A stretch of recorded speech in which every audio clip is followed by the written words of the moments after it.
Live. Oh, it's happening. Oh. It's happening, people. Oh, fix your hair, Jess. Hello. I know. Like my bow tie is not cooperating with my hair today, but It looks You need to amazing. rotate it. Rotate. which way? Yeah. Okay. So we're live. Everyone's hearing about your bow tie. There was some really cool stuff. Well, why would we start the show any different than talking about my bow tie today? Do you like how I picked the one that actually matches my blue shirt, though? Oh, Yeah. good call. There was a lot of thought that went into this. No Chef's idea. kiss. Yeah. Clearly. Alrighty. Let's give it a couple of minutes. We're gonna fill up over here. Look at all these people. They're joining. Join I'm us. so excited. My mom's there. Great. We can start. Yeah. Yeah. The number on the top over here is useless. Just so you know.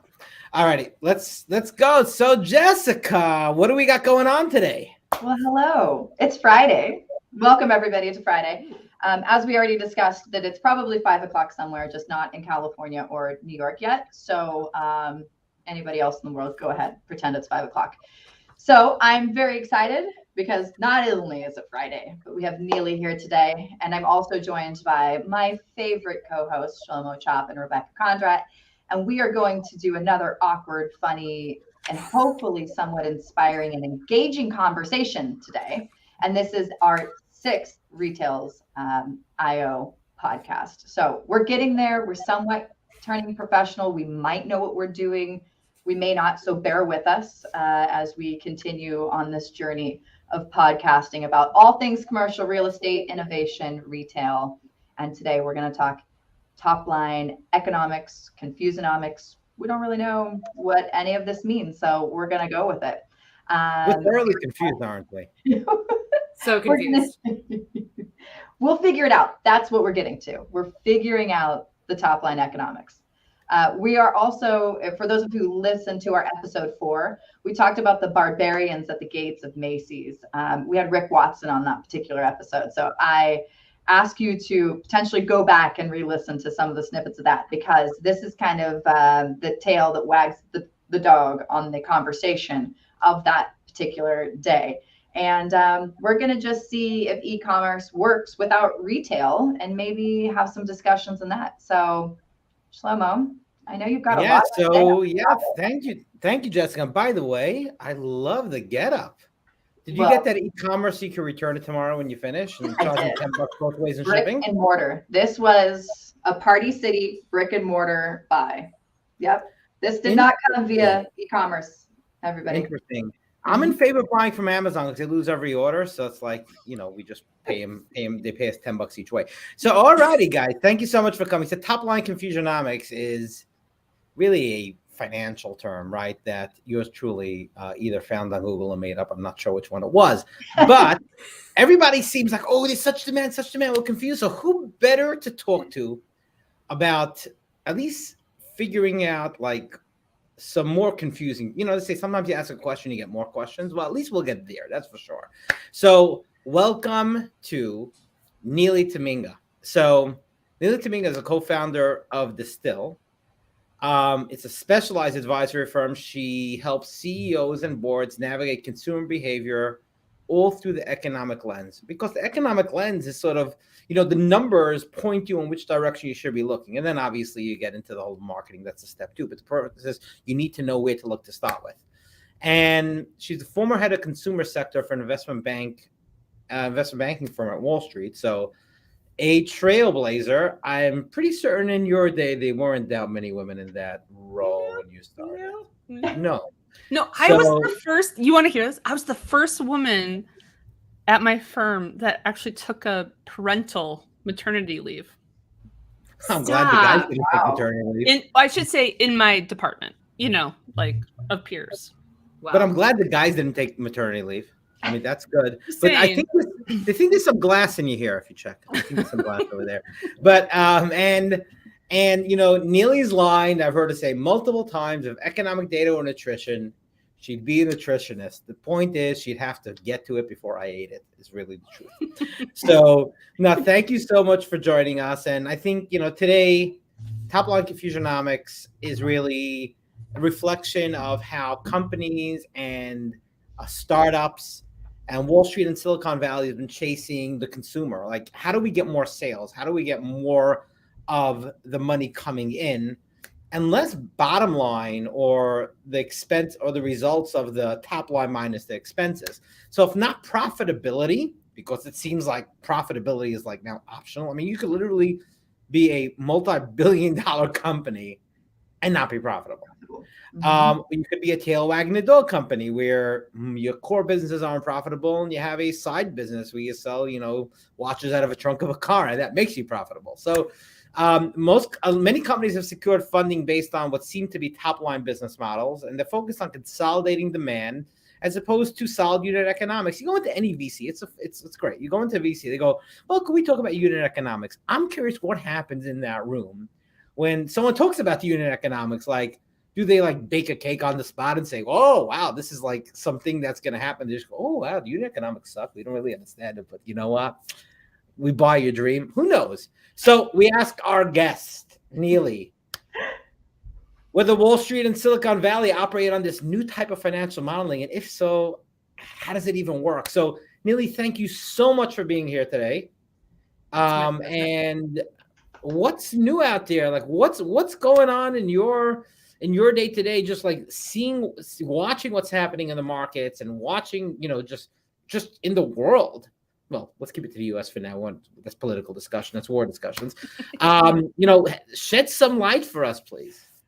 Well, I think, as I was preparing for our time together, our broader theme for our clients this year is this year's going to require, nuance, right? To kind of navigate through a lot of noise. I think it was really easy to figure out what's going to happen when you shut down the economy, for 18 straight weeks and tell people you can't work. And then hand them $1.7 trillion of direct stimulus payment. They spend, right?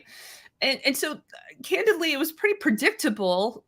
I think anybody on the street could have figured out how the consumer was going to behave over the last 2 years. What's going to be very difficult, though, is the next 22 months or so, right? Beginning in 2022. And I love that Rebecca's like, yep, I'm seeing it too, right? And that is, there's a lot of layers that we have to kind of unpack.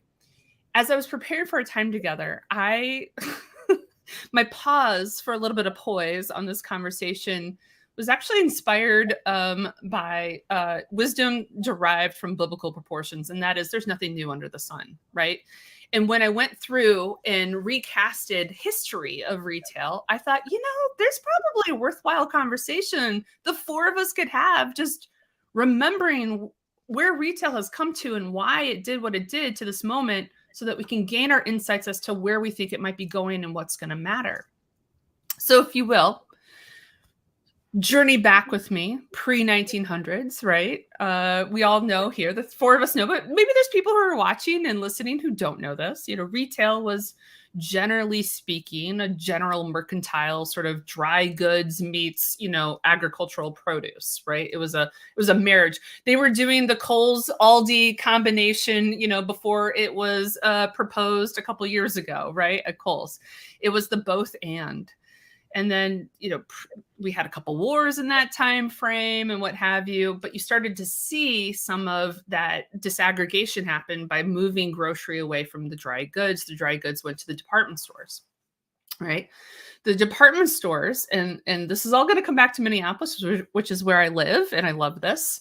1956, Southdale Mall became the first enclosed mall of the United States of America.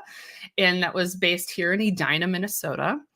And all of a sudden, this idea of destination specialty stores kind of around that department store became a thing. That wasn't a thing before. It became a thing starting in 1956. You have a destination department store, you've got specialty stores around it. And here's the insight. It was known traffic, right? It was known destination traffic. And in a world where people were moving into suburbs in Levittown and doing other things, the mall became, for anybody marketing to consumers, a destination known traffic. Well, I could walk you through how we went to Walmart and how, the specialization went from the department stores to, drugstores to paint stores, right? To, we started to have that. We all know that. The four of us know that. But again, people who are listening may not have heard it kind of casted that way. We eventually get to hyper specialization in specialty retail formats.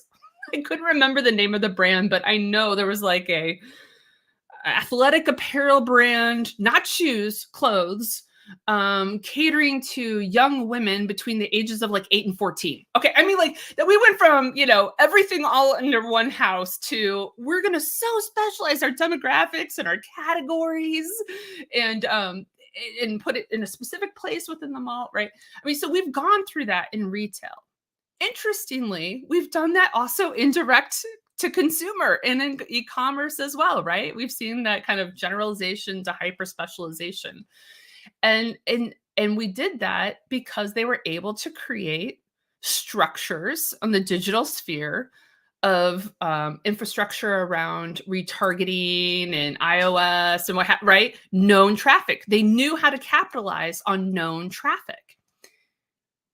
iOS 14.5 happened last year, as we all may recall, and that changed the algorithm and known traffic. And so you asked this question about profitability and whether or not we're going around for data and what have you. But I keep thinking we need to rethink and put our retail creative hats on and think through how do you start thinking through how do you recreate known traffic patterns again? And that's where we're going to art to in terms of where we need to go. So I've thrown a couple things at you. I would love to hear, did I take you down memory lane? Do you have a favorite? I mean, can you believe we used to actually Jessica's putting it on. I mean, we used to walk out of Sears department stores with paint buckets, right? I mean, like this is crazy for people to think that actually used to be the case. But I remember that. Buy tires, right? You make this sound as easy as what? I'm backwards. One fish, two fish, three fish. But here's the deal. I mean, your example of 100 years ago did take me down memory lane. I mean, I recall, but it was just mercantile when they were like, and I'll tell you, Kohl's and Aldi, I mean, they were taking returns for Amazon back then as well. Mm-hmm. But very interestingly, what you said, like, and by the way, I'm gonna in public compliment you because I really like people able to take confusion, which is what's been going on in my mind, and distill it down to like we need to know known traffic patterns. What was the term you used? Yeah, known traffic. We need like, to arc back to known traffic. It's very simple. It's like whoever could figure out the known traffic patterns, let's go, right? Mm-hmm. I'll advocate. Rebecca, Jessica is like, we know that they live nearby, that they'll walk nearby. They're not plugged into the wall through data, so maybe that's where we start. That's a very interesting point. I'm going to add that to my deck.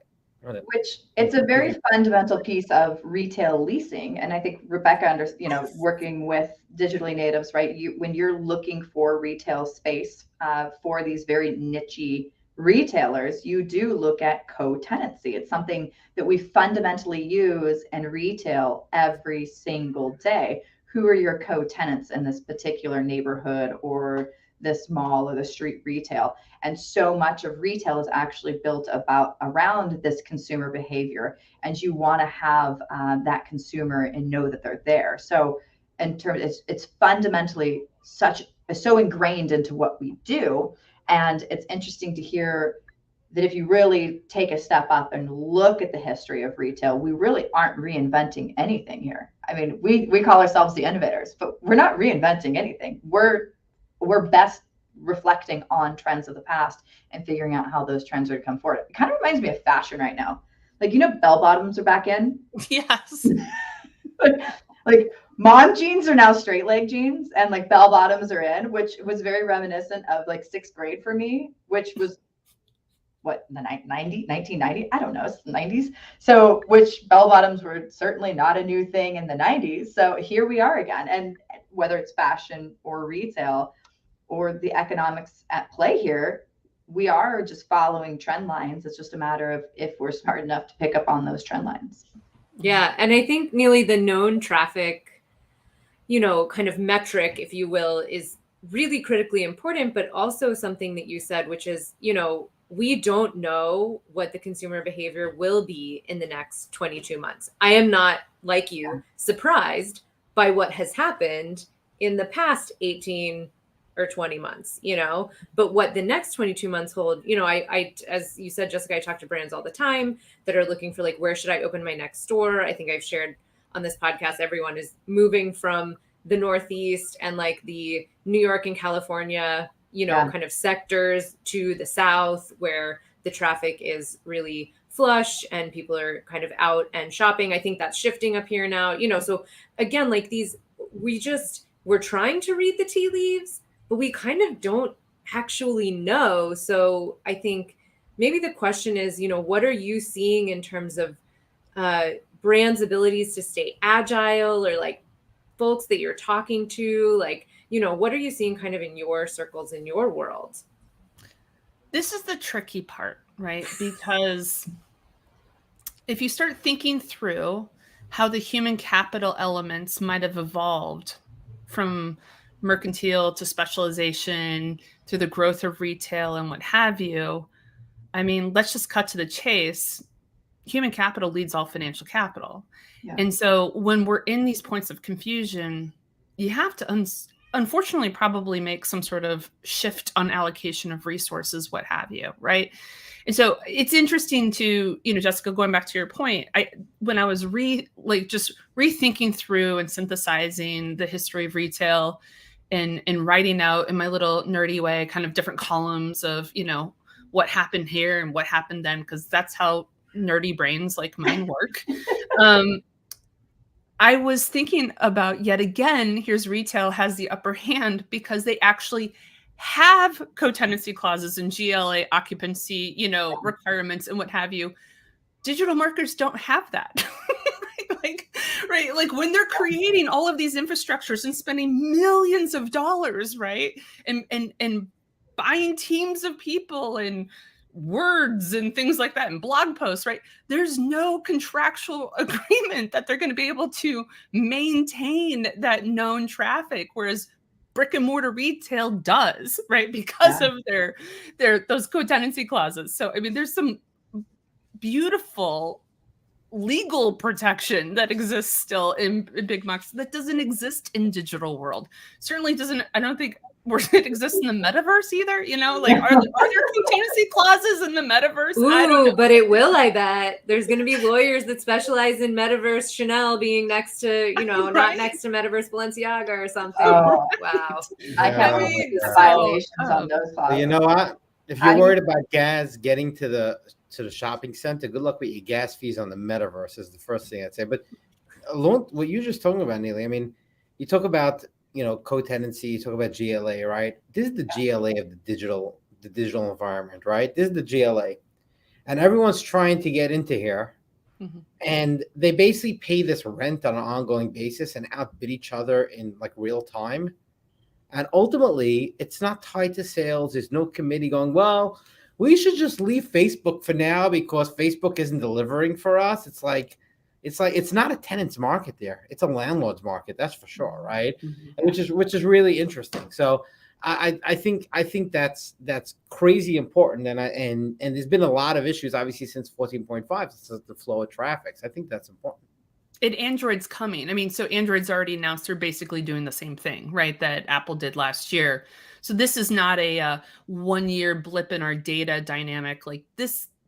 I would imagine the conversations internally, if they're not already, probably should have some sort of recognition that we need to do things differently. What does this mean? And I would love to hear, Rebecca, from you on some of your brands. I mean, I would imagine you might have people who are parting voluntarily out of organizations, maybe not getting replaced kind of during this period of uncertainty. That would seem to be the first sort of move you would do.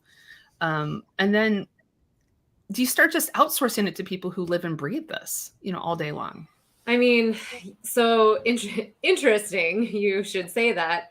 I started my business, which I help direct consumer brands largely, not exclusively, but largely enter into retail and expand their retail presence. And, that happened in July of 2020. And I knew that July through really the end of the year, let's call it Jan of 2021, was like pretty lean, but I was like, no way retail's going away. Like, this is not, if anything, it's going to come back with a vengeance, and so many folks are going to need help, and that in fact has so far, and who knows what the future holds, right? I've been very fortunate that has proven true. So I think you're right, Neely. I think, a lot of brands are realizing there is deep expertise that exists, and it doesn't need to cost me a full-time C-suite head at this stage, right? At some point that becomes true when it's a substantial part of the business and it warrants that level, but like really at the building blocks stages and at the testing stages, I think a lot of brands are now more willing than ever to work with experts outside of their organization. Yeah. I see what you see. Jessica, what about you? How does this resonate and land? Well, and Shlomo and I were talking about this, is how this affects commercial real estate in terms of development, space being taken, and space, actually the disposition of space too, is the turn of this. And that's where I think Shlomo and I tend to scratch our heads and go, what's next? Because we see there's a potential big amount of disposition of space as retailers continue to go to consultation or figure out how to streamline their business formats. And it doesn't have to exist in 50,000 square feet anymore. It exists in 25,000 square feet. So what do you do with this space? What do you do with this excess retail? And how do you reinvent that retail to meet the dynamics of what's going on in the future and be ahead of that curve, so you're not sitting on 25, 30, 40,000 square foot, or the return of the Macy's box. Let's say, going back to the Barbarians at Macy's Gate, what happens when a Macy's goes dark? What do you do with that box? And that's where Shlomo's taken so much time to figure out, how do you reuse and repurpose this real estate? And so when I start to think about the trends of what's happening on the top line and watching especially the niche brands become so much smarter in terms of how they're using their resources, whether that's from a personnel perspective and using outside consultants, to how they're using their actual footprint to have a greater sales per square foot. It really begs the question of, what is the innovation that's coming next, and what is that trend line, and how do you work within that? And so it kind of brings us to the question of, why would you split apart e-commerce from brick and mortar when, as we were saying, the tail wags the dog here, the e-commerce isn't what's necessarily pushing the profitability of retail. Retail is pushing the profitability of retail. And so that's where it starts in my mind, on the actual physical footprints of these buildings.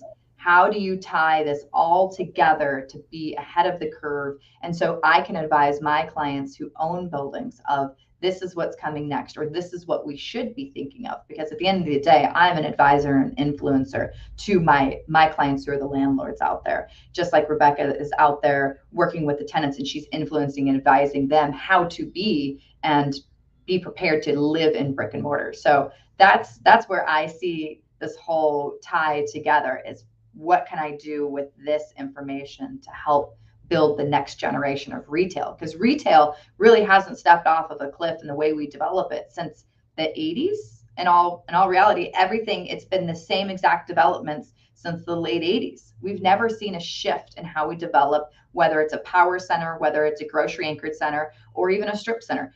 It's been the same development patterns for 35 plus years. And then we wonder why the Amazon effect happened, or retail is dead, or brick and mortar is going away. No, it's not. We just don't build retail that fits the current dynamics of consumer spending, consumer habits, and we're undermining actually the veracity that brick and mortar truly does have to the markets.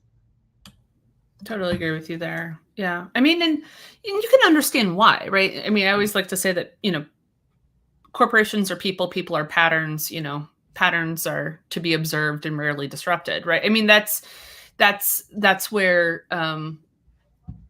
if it's the same real estate crew that goes from one big box to the next big box, they're going to use their same playbook. Right? Yep.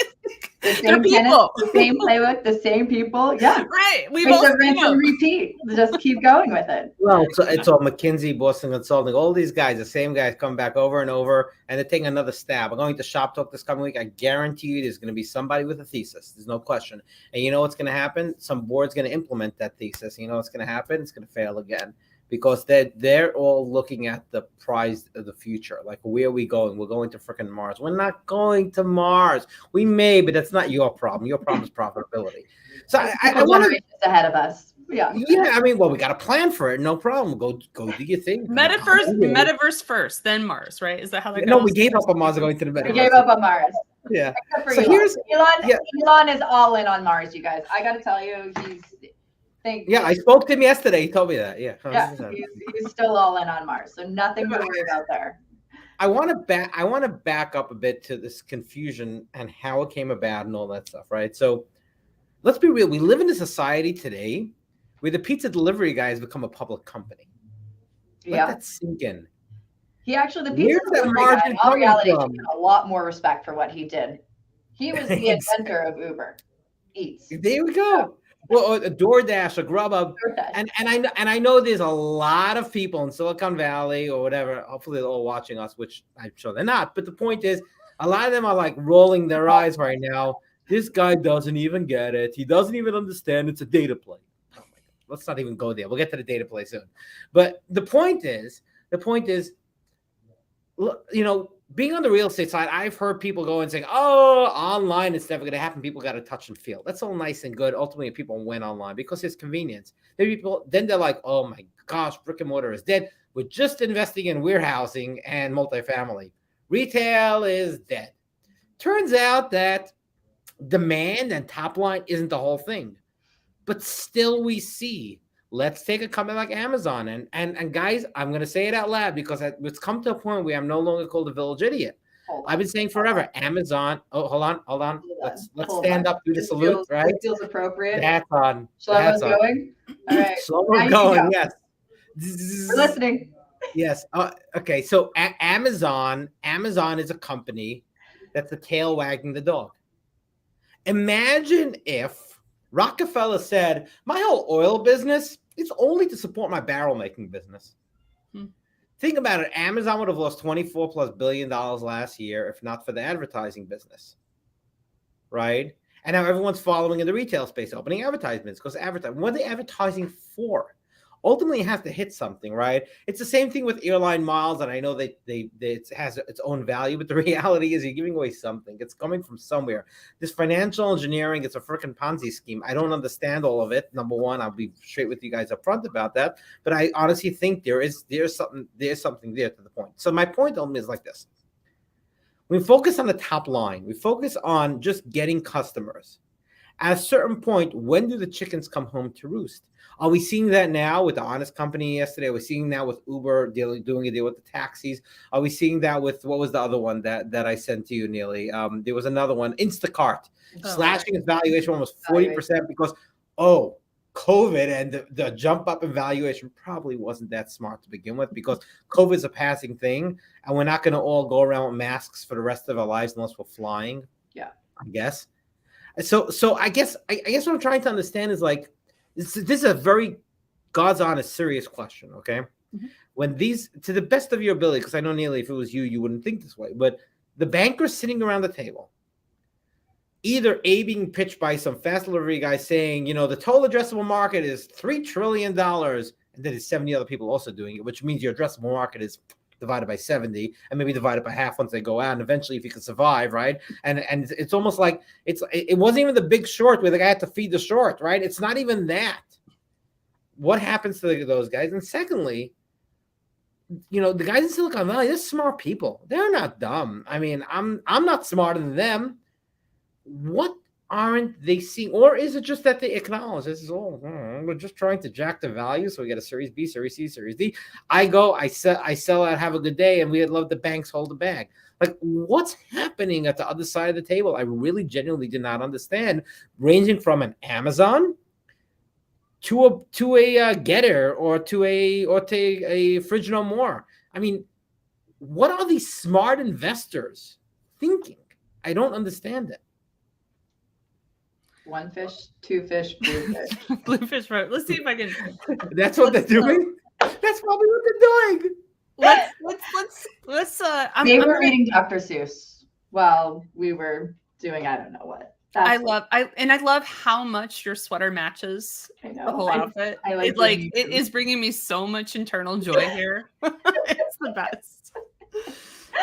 I think, Shlomo, we have to kind of go back just a little bit again on Amazon's own trajectory, I think, to kind of better try to, create a framework around how to approach Amazon, from a retail perspective. But one would be Amazon built the store. Think about the sequence of things, right? Yeah. They built the store first before anybody really understood what that store was capable of doing, right? And then you had the pathways or the roads, right? The internet, right? Desktop. Let's just go ahead and say mobile phone, mobile commerce, right? But mobile wasn't cool until 4G LTE kicked in. So, there was this delay sort of awareness. And the whole time, I will just articulate, I'll give them the benefit of the doubt that they understood that things were going to be deployed somewhat out of order and somewhat illogically, right? Speed didn't happen first. Speed is where they ended, right? With how having to do untethered commerce. And then you had a global pandemic, which threw everybody on their phones, right? And created a situation where we were just all consuming all the time, ambient, internet, ambient transactions, untethered transactions, like all of it. Yeah. Okay. But to Rebecca's earlier point, who knows how the consumer is going to behave on a go-forward basis? And anybody, and I would say this, if Jeff Bezos is watching this right now, I would tell you, the moment you think you have the consumer truly figured out, get ready to get humbled. Okay, because CEOs of department stores and cosmetic companies before Ulta and Sephora deployed, right, thought the same thing. I won't say who it is, but I had a very high-ranking, notable global CEO of a cosmetics company once, when asked by me in a posture of humility, I asked, what do you think about Bare Essentials when Bare Essentials was taking their market share? And he said, just very, very upset. Department stores have really forgotten who got them to where they are today, right? So, the hubris that occurs when you're in market leadership, we all have our stories. I'm not going to call it just one CEO. Like, anybody is susceptible to that. Any human being is susceptible to that. So, market position leader, not optimal, and you could get your goose cooked pretty fast. Rebecca, would you weigh in on? Does it resonate? Well, am I being gentle enough? No, you're great. You're great. You're being super gentle, similar to your I spoke with someone, leadership, D2C brand, et cetera. And I guess to kind of in this same vein of what we're discussing, I am surprised. And Shlomo, this goes directly to your question / statement / the content today that we're talking about, at how much emphasis we're still putting, these brands rather are still putting on top line and not caring if there's profitability. And I'm floored by that. This was this conversation very recently. And I was like, wait a second. I thought we got rid of that when all of the crazy logistics supply chain started happening and people started going, oh, I need to actually look at my bottom line. But apparently top line is still the only thing that matters and profitability doesn't matter. And I'm just like, when does the shift occur? Or I don't know, maybe it is. I don't know if that answers your question, Neely.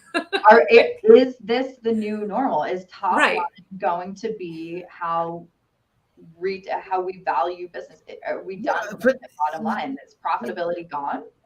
Right. Jessica, Jessica, here's the thing. How come I don't know sucker investors? Seriously, the ones that don't need me to return their money. I'd like to know a few of those, okay? It's ridiculous. So if you think about it, I can understand. One and thing two. It's fine. They've got plenty of money. No, okay, so here's the thing, okay? Here's the thing. I get that starting a business requires additional marketing dollars to build yourself up to a plateau, to a point where you could catch up with your expenses, right? Sure. But it has yet to be proven that you could catch up with e-commerce expenses. Has yet to be proven that some of these that the pizza delivery guy could be its own operation. It's yet to be proven, and yet we're doing it, and we'll go. And you know what this is?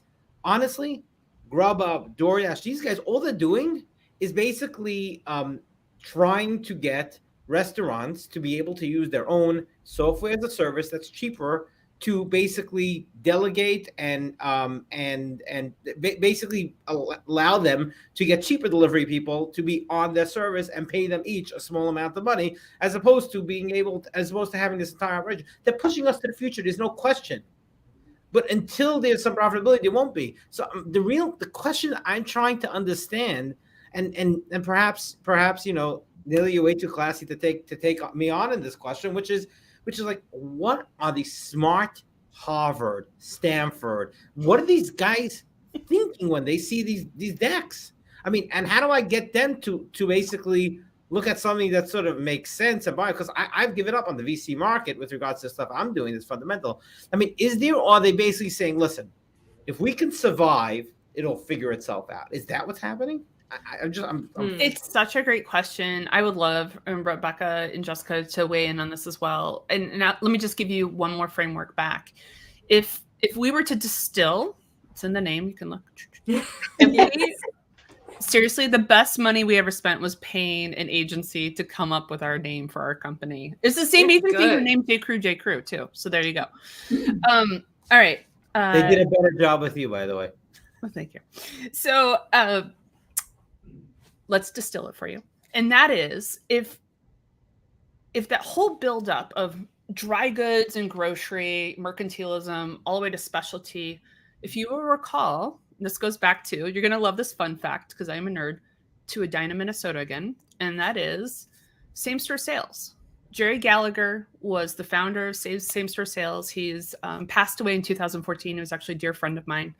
And he was the inventor of that metric. He invented it with when W.T. Grant was on the scene, and he had to figure some things out. He was working for DLJ, and he created that metric to assess the health of a retailer.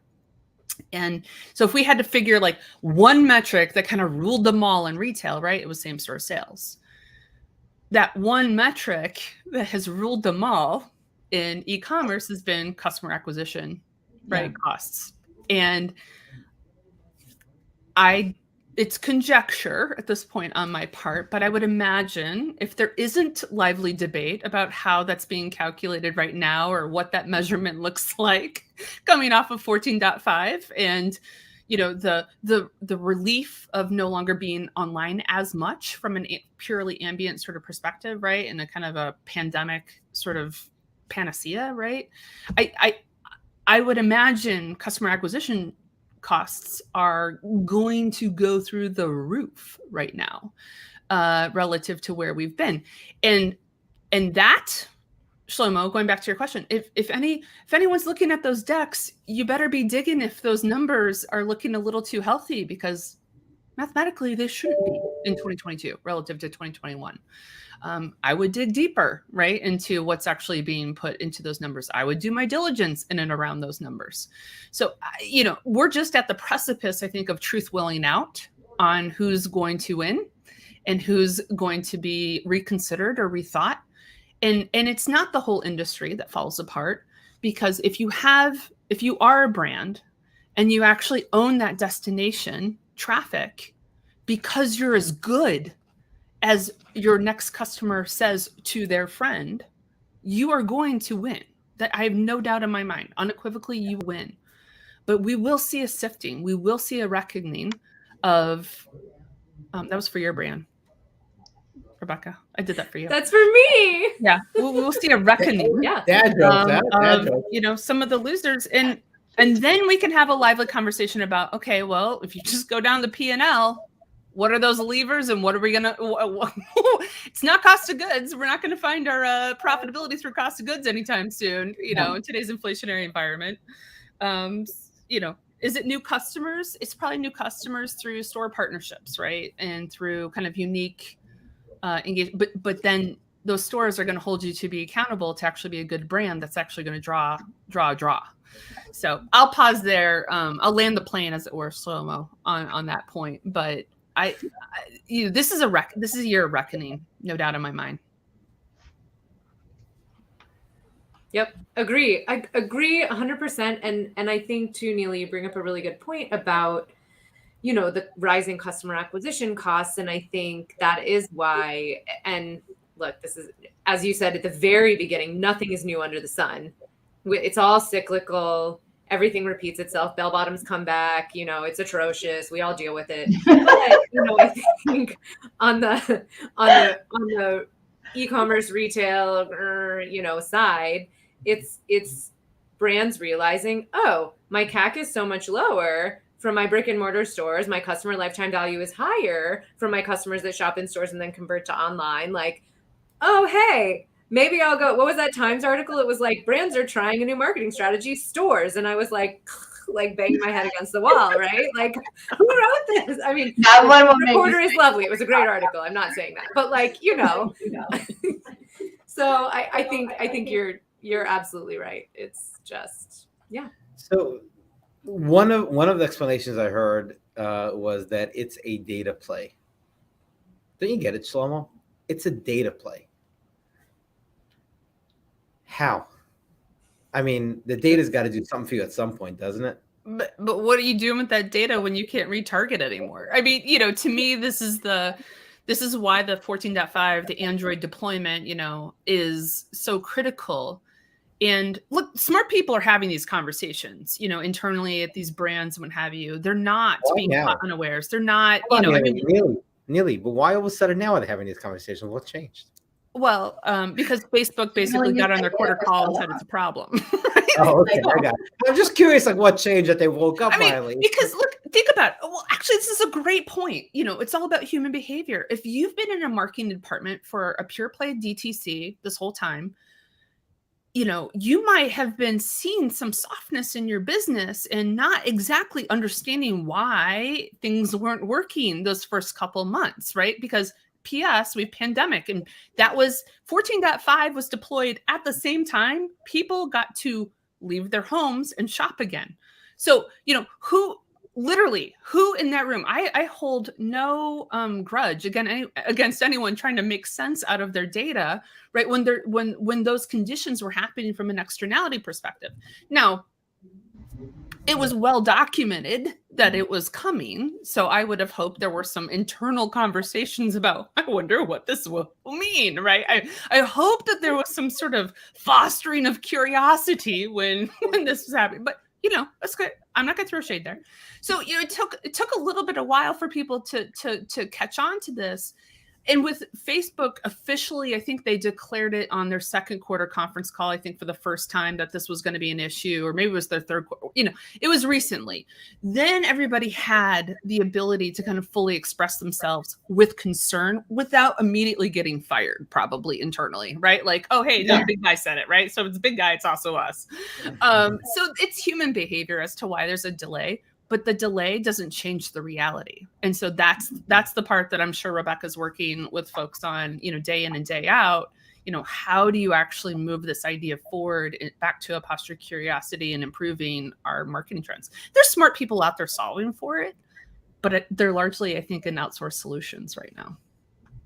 So question for the two of you, Neely and Rebecca. So as customer acquisition costs continue to rise, one, what do you think is one of the biggest factors that's causing the rise in that number? And is there a counterbalance in brick and mortar that we should be, as real estate professionals, pressing more when we are speaking to these brands that may be nervous about expansion or are just coming to brick and mortar? I mean, what is the story from, I'm out there telling a story of, hey, you've been online and you've got a great following, but it's costing you more to get that online customer, versus if you're in brick and mortar, what is my counter suit to what's going on in the digital world? I mean, all right. So look, I am not a digital marketing expert. So, my very broad understanding to your first question, Jessica, about customer acquisition costs is, at some point, Facebook and social networks were new. They were trying to get brands to advertise on them. They priced those super cheap. Brands were able to join and get super successful. This is like D2C 1.0 or even like pre 1.0, like Bonobos level, right? So like Bonobos, maybe you could probably put Warby Parker in there, like some of the early ones, like Everlane maybe. Those Facebook and the others figured out, oh, brands are going to pay for this. And they started jack up the cost. So then brands moved over to influencers, right? Yep. So like, again, influencers are new. Instagram is like pretty new. It was just purchased by Facebook or maybe pre-acquisition, right? So like, let's go to these like people selling to people and social commerce and all this stuff. Great.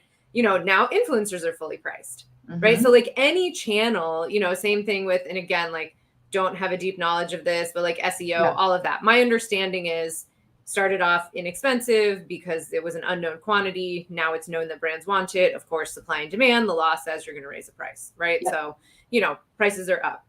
I think, that kind of combined with this like wave of D2C 1.0s testing physical. So like I remember the Bonobos guide shop on Fifth Avenue.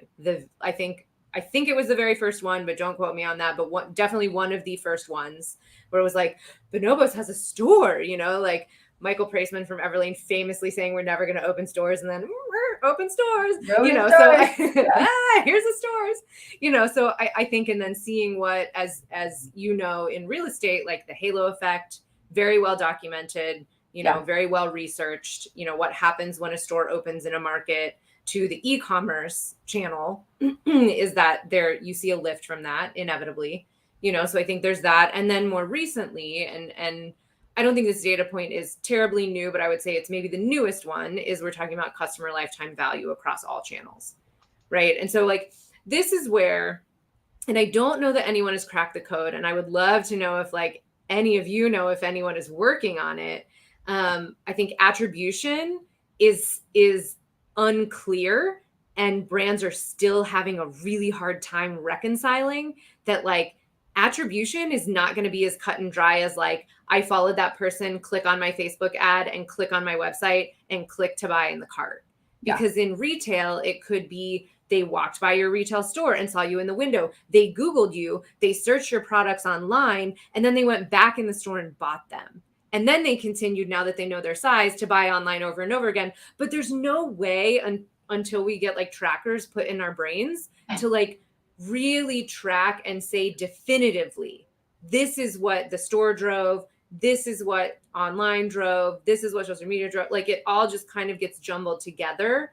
So I think the hard thing for landlords, to your question specifically, is, it's a very compelling, like, cumulative or aggregate metric, but like, there's no way to like definitively point to like, this is what my store did.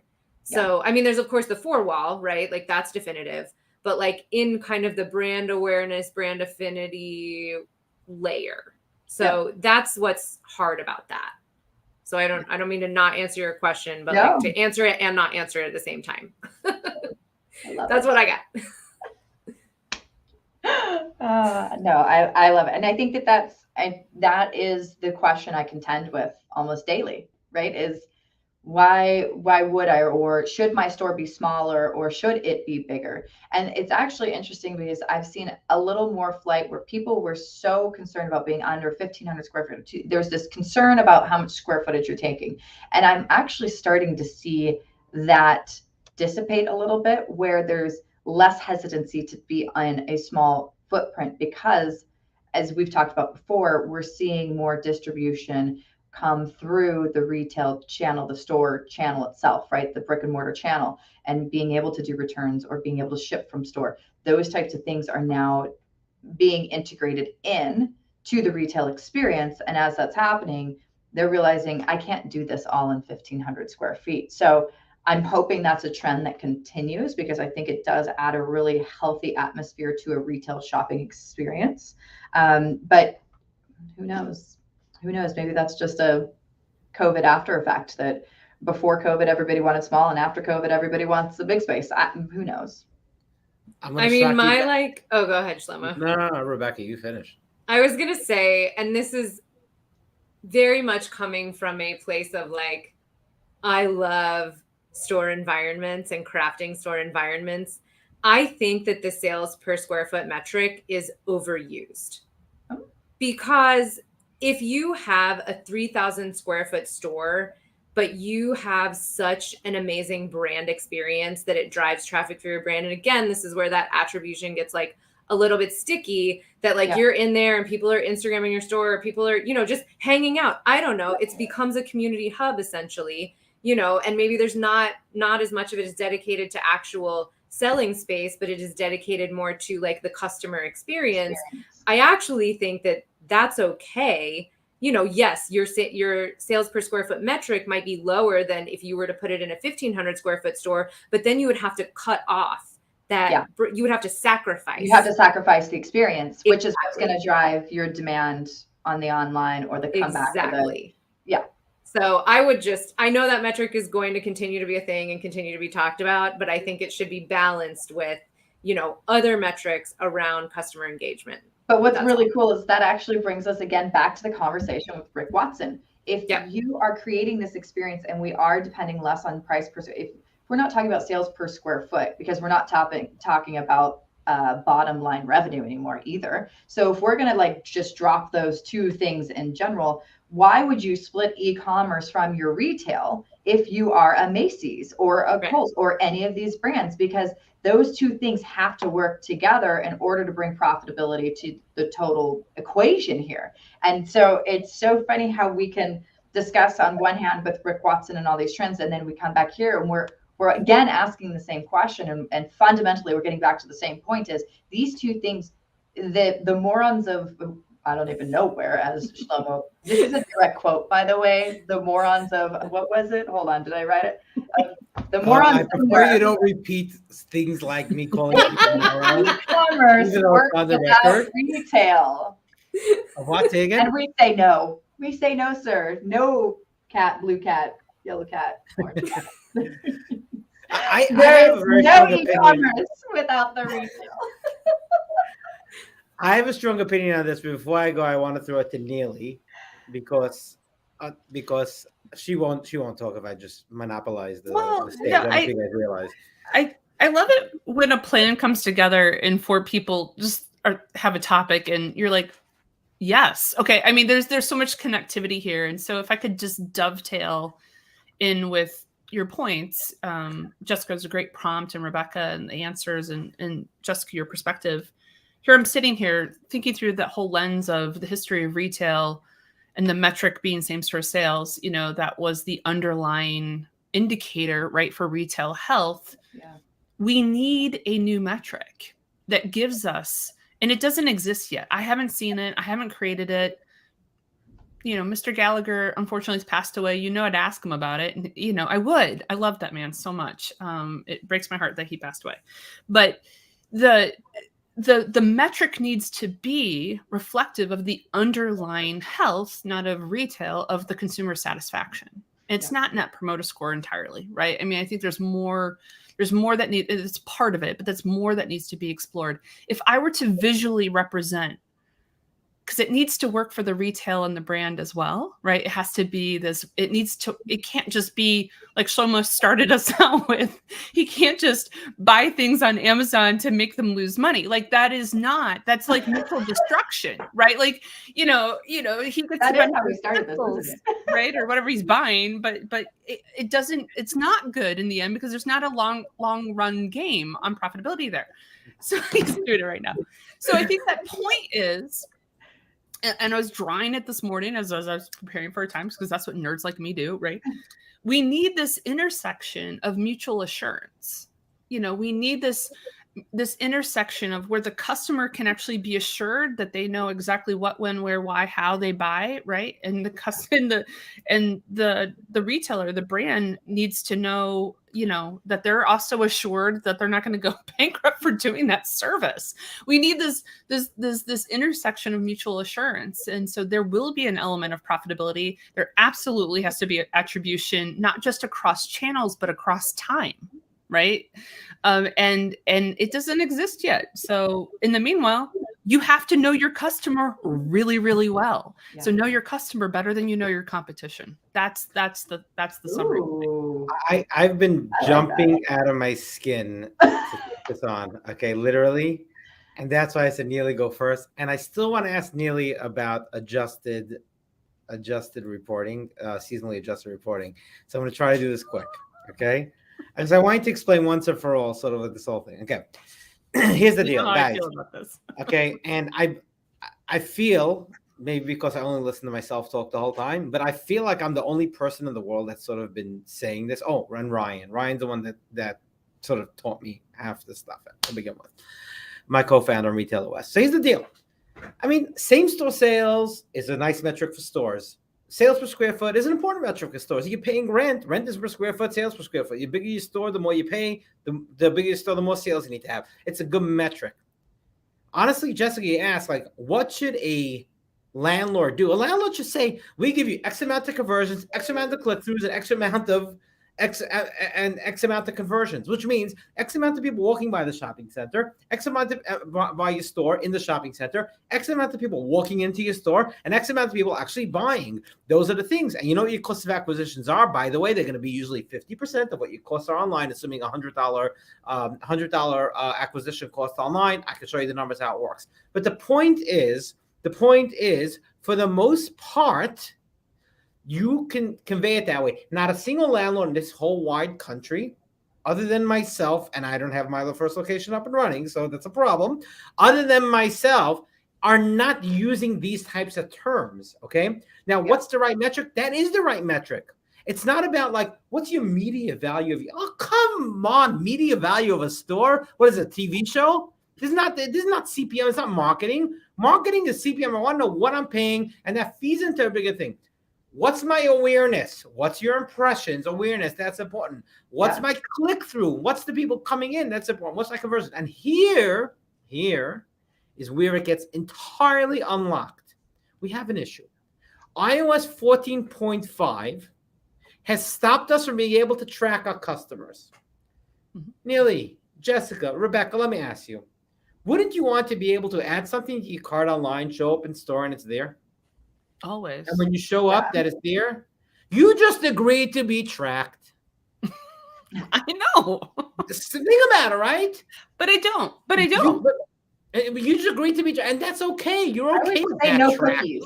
Is it like the no cookie? No. Right. No, not the cookies you eat, Jessica. 1 second. The point I'm making is that you agreed to be tracked. I'm sorry. So it's actually green eggs today. Green eggs and ham cookies. Not that. Green eggs, not cookies today. But okay, so back on my train of thought. Thanks for that, Jessica. But back on my train of thought. So essentially, you agree to be tracked between store and online, and iOS 14.5 isn't going to block it. You know why? Because the reason iOS 14.5 is blocking it is because you were using someone's data for your economic purposes, as opposed to using their data for their purposes when they decide that they want it, okay? And all this legislation that's going to start coming down now that's being worked on with regard to tracking people demographically, all that stuff falls apart. So my ultimate point over here to make is that the reason we're not thinking about things, because we're thinking in silos. Store, online. Online doesn't work. Store works. How do you get someone to the store? It's by using online to bring them to the store. And ultimately, when you combine it all as one, you don't need to know if it's the store that did it or not, because you know what? Here's a little dirty little secret. You have no clue if that click-through came because you advertised on Instagram and Facebook before the person clicked through on Twitter. Because acquisition cost of $100 is not because your Facebook click-through is $100. It's because it costed you $100 to get that customer through 3 different places, potentially. It could also be because your Facebook click-through is $100 too. Separate story. But the point I'm making is that if you look at it as one package, it works nicely. If you look at it as separate pieces, it falls apart as a house of cards and you fail. Yeah. Mm-hmm. You got to know your customer. Okay. Absolutely. So know your customer. We're coming up on an hour, and we normally do the crystal ball of what's happening next. But we're going to do our crystal ball, but I'm going to throw in one extra point to our crystal ball.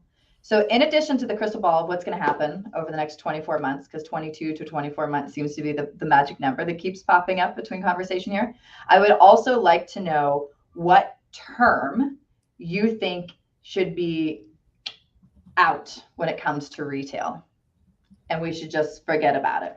Term as in a word? As in acquisition costs, as in halo effect, as in e-commerce channel, as in, can we stop talking about daytime populations because everybody works from home now? Can we start talking, what would be the term that we think is being overused, is outplayed, and needs to just be gone, just be gone from the whole conversation? Good. Who wants to go first? No one's Rebecca's thinking. thinking. She's thinking. Rebecca, you got I'm something? thinking. Okay. So There you go. sorry, are you gonna go? No, you're gonna go. Okay. So predictions, I mean, let's see. I've already done the like people are migrating south, more stores are opening in the south prediction. Okay. I think, and this is just like my very specific retail lens. Yep. And this is, maybe this is less of a prediction and more of like a hope. I hope that we see more direct-to-consumer brands willing to unsilo themselves and like partner up, not merge, but like partner up to create a better shopping experience for customers. Because I think, and again, nothing is new under the sun, the department store came about because people wanted to go to one place to shop and not go to a lot of little places to shop. And you have kind of this one-stop shop. I think now people are like, oh, but I have a direct-to-consumer brand that does dresses, and then a direct-to-consumer brand that does my leggings that I like, and a direct-to-consumer brand that does my handbags that I like. But like, what if I could just like go to one place and they were all there? But I don't like malls because malls are ew. So I hope that we'll see some sort of a like, call it a marketplace, call it a collective, call it a something. I don't really retail park. I don't know. But I'm hoping that we'll see some sort of a like, you know, what I think Naked and to a degree Beta, although they were quite niche in the tech side, were trying to do, but because they lacked the merchandising foresight, you know, to create a real customer story, kind of failed at. So I think, you know, that's more of a hope, less of a prediction, but I hope it comes true. It's a prediction, Rebecca. Okay. It's a prediction. The word, oh, this is going to be real unpopular. I would love it if omnichannel went away. Oh, because there is only brands. Like you can no longer launch and be e-commerce only. Like you will not grow beyond a certain point unless you have, and I'm not saying you have to open an owned store, but unless you have some sort of physical presence and some sort of digital presence. That is just how to grow a brand these days. So I think omnichannel, the word was created when all the direct-to-consumer brands started opening physical and they were like, oh my gosh, they're omnichannel. Like now it's just, no, we're just brands. Like that's what you do. So. No one knows what omnichannel really means anyways, right? Well, that's the other thing is nobody knows what it means anyway. Right? No, it's so true. Like, have you ever Googled the word omnichannel? Like, there's like all Urban Dictionary has their own. It's all over the place. It's awkward. Google makes money off It's that awkward. click. She's like, it's awkward. It's awkward. I'll go. Prediction. This is very consistent. I've been in the public domain with this prediction. I'm going to continue it. I am very hopeful that 2022 becomes the year of intentional baby making. And that would be very good on different levels for consumption, commerce, economy. You know, that's a very good thing. The reason why we say this is it is empirical that household formation under the age of 35 and household purchases have a leading indicator to children about a year later. And we saw such dramatic increases in household formation under the age of 35, really starting in kind of late 2016. So it's been building. So 2017, 2018, 2019, then we had pandemic. So we think there was a little bit of a delay, possibly because student debt, of course, is a financial uncertainty, and that is prevailing among millennials. But we think that they're waged up a little bit more than they've been before. They might have been promoted a little bit more in the last, sort of 5 years. So we think that they're ready. They've been purchasing millions of cars. They've procured millions of homes, and we're hopeful that we will start seeing millions of babies. Okay. So we're pretty optimistic about the Shlomo's family can't populate the nation alone. I'll just put it that way.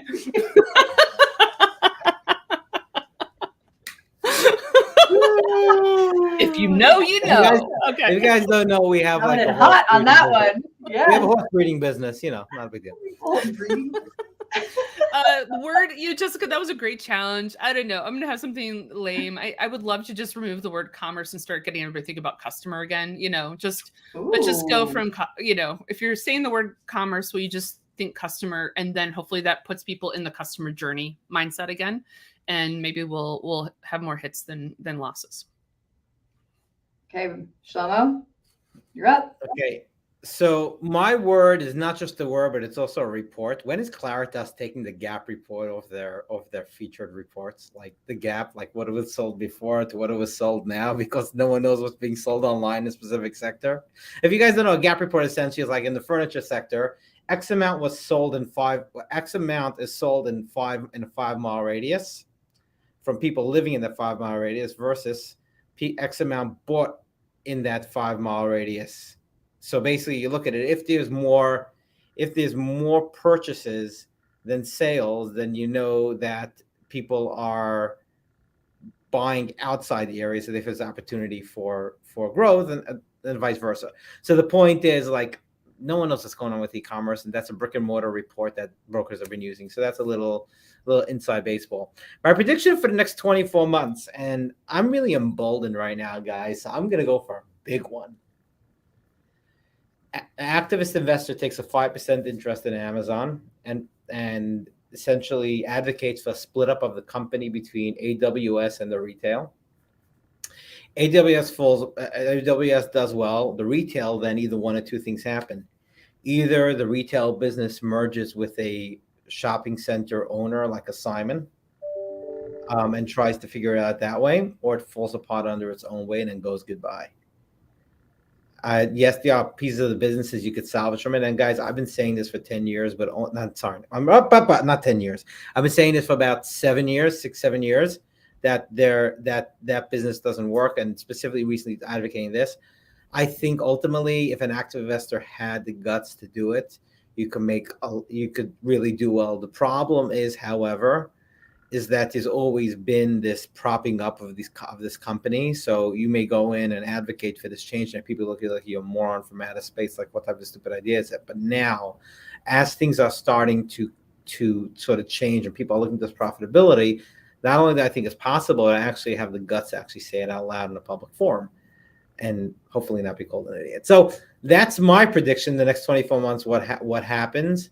I look forward to seeing if that happens. But I do want to thank Jessica for sort of giving me the opportunity not to only make myself be a fool in the moment, but be able to look back in 24 months from now and say, Shlomo, the guy was a fool looking back because he was wrong.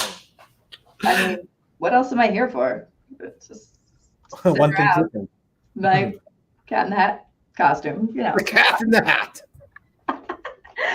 All right, so I'll keep it short and sweet since we've gone a little over today. I'm going to kind of piggyback off of what's been said here. I think that we're going to see niche retail continue to go into brick and mortar, and we're going to see more brands come offline and actually be within brick and mortar presence. And we're going to see sectors that were COVID proof actually go back in the box and into the digital side of the world.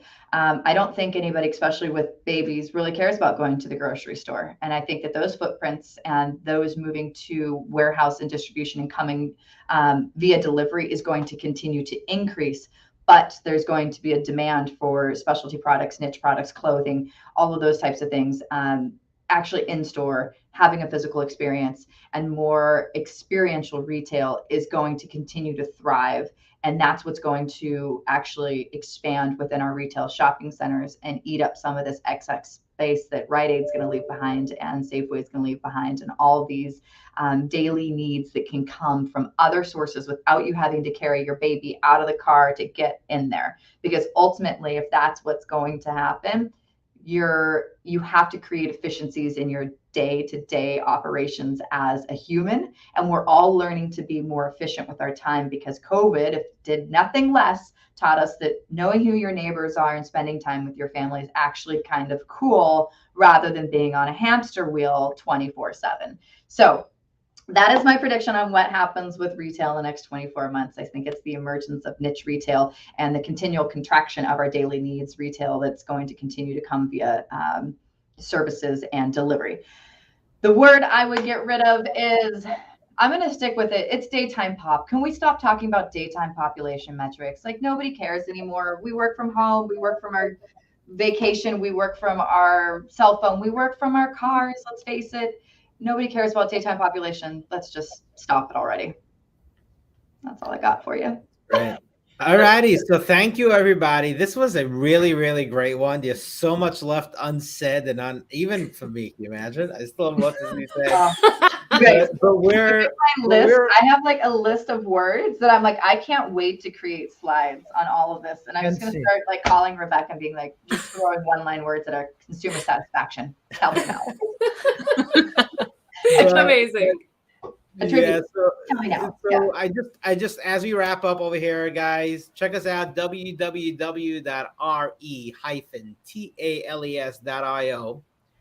or LinkedIn, Instagram, Twitter, Apple Podcasts. It's everywhere.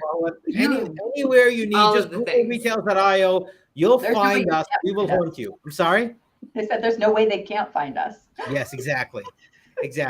So, thank you, Neely. This was a really, really amazing. Thank you, Neely. It was my joy and my pleasure. Thank you so much. It was awesome. And as Neely will say, we will now land the plane on this latest episode of Retails.io. Thank you, Neely. Thank you, Rebecca. Thank you, Jessica. Thank you. Bye. Thank you. Bye.